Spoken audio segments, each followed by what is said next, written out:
We're getting asked a lot of questions about furlough at the moment, like all other HR professionals in the country. But I thought it might be helpful to talk about some of the myths that we're hearing. It's quite early in the life of a thing for there to be myths around it, but there definitely are. So I thought I'd talk about 3 of those myths and what the real answer is. The first myth we're hearing is about the periods of time you can put someone on furlough for. We're hearing a lot of people saying that you have to do it in blocks of 3 weeks. So for example, you have to put people on furlough for either 3 weeks or 6 weeks or 9 weeks. And that's not true at all. The only requirement in terms of length is that the period must be for at least 3 weeks, the minimum of 3 weeks. So if you want to put people on furlough for 4 weeks, 5 weeks, 6 weeks, 7 weeks, whatever it might be, that is absolutely fine. As long as the minimum of 3 weeks has been met, that's absolutely fine. Myth number 2 is around bringing people back from furlough and then putting them on furlough again. We know that you can do that. You can put people on furlough more than once, that's okay. But we're hearing a lot of people saying that you have to bring people back for a minimum period, so a week, for example, before you can put them on furlough again. And that's not true at all.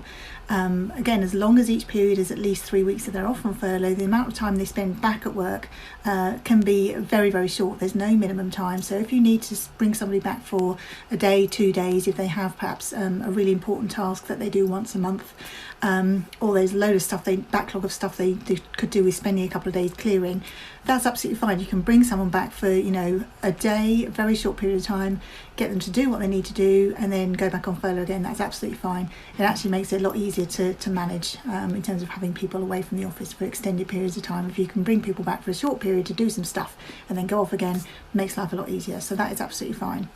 And the third myth we're hearing a lot is that you can't consult with people about redundancy when they're on furlough, that you would have to bring them back from furlough and then do the consultation and then put them back on again, potentially. And again, that isn't true at all. There are going to be lots of organisations, lots of employers who, when they get to the end of furlough, they're going to have to make redundancies. Lots of businesses aren't going to have things pick up sufficiently to keep all of their staff, or sometimes any of their staff.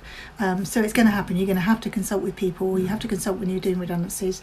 If it's 20 or more, there's going to have to be collective consultation, but even if it's fewer, you still have to consult with people on an individual basis about the proposals, how you're going to choose people for redundancy, all of the questions they might ask. You have to do that.